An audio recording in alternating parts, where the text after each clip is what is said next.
बांग्लादेश में जिस प्रकार हिंदुओं के साथ बर्बरता की जा रही है, हिंदुओं के साथ अत्याचार किया जा रहा है, लगातार एक दूसरे व्यक्ति के साथ भी अत्याचार हुआ है वहां पर। उसी को देखते हुए पूरे भारतवर्ष में जो हिंदू संगठन है, विश्व हिंदू परिषद या बजरंग दल और भी जितने भी अन्य संगठन है, वो लगातार भारत के अंदर प्रोटेस्ट कर रहे हैं। और लोगों में बेहद, खासकर हिंदू लोगों में ऐसी बर्बरता देखकर, बांग्लादेश का ये रूप देखकर कहीं ना कहीं जो हिंदुओं का वहां पर नरसंहार हो रहा है, उसको देखकर लगातार प्रोटेस्ट चल रहे हैं।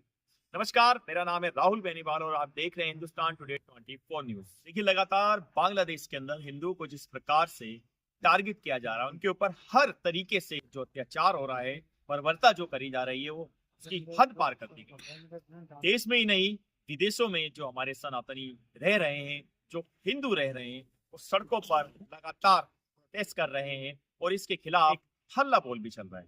मैं इस वक्त खड़ा हूँ दिल्ली के अंदर, जहाँ की तिरंगा पीछे देखिए, लाइटें तिरंगे के अंदर जो सिमटी हुई हैं। इसी तिरंगे के लिए देश के अंदर जो फौजी हैं, आर्मी के जवान हैं, यहाँ तक की बातें जो लोकल लोग हैं, वो सब मर मिटने को तैयार होते हैं। इस तिरंगे की खातिर लोग अपनी जान पे खेल जाते हैं। कुछ लोग जो कट्टरपंथी हैं यहाँ पे, उन्हों का देखिए कट्टरपंथी लगातार बांग्लादेश से और बंगाल तक का उनका नेटवर्क फैला हुआ है। और वो इस तरह की मतलब बातें करते हैं, कहीं ना कहीं देश को नुकसान पहुँचाने की बातें करते हैं, देश के अंदर हानि पहुँचाने की बात करते हैं।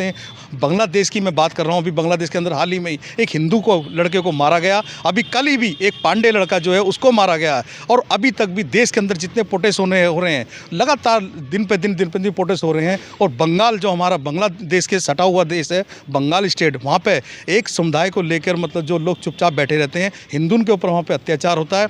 और हिंदू जो प्रोटेस्ट करते हैं उनके ऊपर लाठीचार्ज होता है, पुलिस की बेरहमी होती है वहाँ पे। और ममता बनर्जी जो कि वहाँ की मुख्यमंत्री बंगाल की, वो चुप बैठ रहती हैं। ठीक उसी दौरान आज से 4 महीने पहले की मैं बात करूं तो 4 महीने पहले जिस टाइम पे हमास का और इजराइल का युद्ध हो रहा था, इजराइल ने जब आक्रमण करा उसके ऊपर और वहाँ पे कुछ लोग सैनिक मारे जाते हैं, तो यही विशेष धर्म के लोग बंगाल के अंदर बड़े प्रोटेस्ट करते हैं। वहाँ पे कोई आमदनी नहीं करते, कोई तोड़फोड़ नहीं करते, किसी तरह कोई नुकसान नहीं करते। इसी तरह से हिंदू भी कोई नुकसान नहीं करते। लेकिन ममता बनर्जी चुपचाप बैठी हुई है। आज वो नेहा सिंह राठौर कहीं नज़र नहीं आती, कोई उसका गाना नज़र नहीं आता। बॉलीवुड का और बतेरे स्टार जो कि गाने गाते थे, इतने सारे लोग अपने उस पर करते हैं। लेकिन जब हिंदू की बात आती है दोस्तों, फिर सुने एक बार, हिंदू की जब बात आती है, कहीं ना कहीं कहाँ चले जाते हैं ये लोग। मैं पूछना चाहता हूँ आप सब लोगों के माध्यम से, ये लोग कहाँ चले जाते हैं, कहाँ छुप के बैठ जाते हैं। एक सनातन के ऊपर जब आक्रमण होता है, सनातन को बदनाम किया जाता है, सनातन को टारगेट किया जाता है, ना जाने कहाँ छुप के बैठ जाते हैं ये लोग। ज़्यादा खबरों के साथ बने रहे हिंदुस्तान टुडे 24। लेकिन सवाल आता है, भारत में जो एक कट्टरपंथी की सोच है, वो किस हद तक लगातार बांग्लादेश में जो हिंदू पर अत्याचार हो रहा है, यहाँ से जो समर्थन किया जा रहा है, वो कितना सही है। क्या कट्टरपंथी की जो एक सोच है, वो भारत के लिए कहीं ना कहीं एक जहर तो नहीं है। आपको मैं बता दूं, नेहा सिंह राठौर लगातार सरकार पर, जो मोदी गवर्नमेंट है, भारतीय जनता पार्टी है, उस पर लगातार हमलावर रहती हैं और विपक्ष की जो सरकार है उनको प्रोत्साहित करते हैं और उनको फंडिंग भी मिलती है। अब नेहा सिंह राठौर जब से बांग्लादेश में और बंगाल में जिस प्रकार से हिंदुओं का नरसंहार हो रहा है, हिंदुओं के साथ सारी जो बर्बरता है वो पार कर दी गई है, लेकिन नेहा सिंह राठौर या तो कहीं घूमने चली गई हैं या उनके मुंह में दही जम गई। आखिर हिंदुओं से इतनी नफरत और इतनी घृणा क्यों? वो हिंदू खतरे में है कहकर डराएंगे, ये जी चुपके से दंगा हिंसा भड़काएंगे, तब ये आएंगे। ये जी चुपके से दंगा हिंसा भड़काएंगे, तब ये आएंगे। क्या हिंदू होना गुनाह है? अगर हिंदू के ऊपर कोई बात आती है, सनातन के ऊपर कोई बात आती है, तो सब लोगों को साफ सूझ जाता है ये किस तरीके की राजनीति है और ये किस प्रकार की सोच है। चाहे वो बॉलीवुड की बात हो, चाहे वो बॉलीवुड से अलावा बात हो, चाहे वो स्कूल की ही बात हो। स्कूलों में भी, अगर भारत की मैं बताऊं, स्कूलों में लगातार जब सनातन के कोई त्योहार आते हैं, चाहे वो रामलीला के त्योहार हो, दशहरे के त्योहार हो, नवरात्रों के त्योहार हो, डांडिया के त्योहार हो, कभी आपने नहीं देखा होगा कि स्कूल में, पिछली सरकारों की अगर मैं बात करूं, स्कूल में इस तरीके की कभी आपने एक्टिविटी नहीं देखी होगी।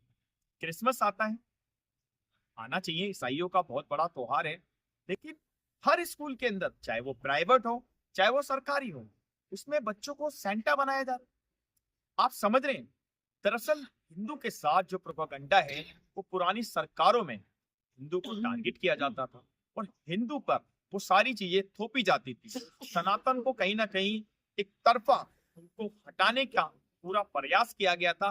तभी आज हिंदू जो कहते हैं, जब हिंदू की यात्रा निकलती है, हिंदू एक हो जाओ, तो जो भारत में राजनीतिक लोग हैं या नेहा सिंह राठौर जैसे लोग हैं या जो राजनीतिक सोच रखने वाले लोग हैं, वो लगातार इसका विरोध करने लग जाते हैं।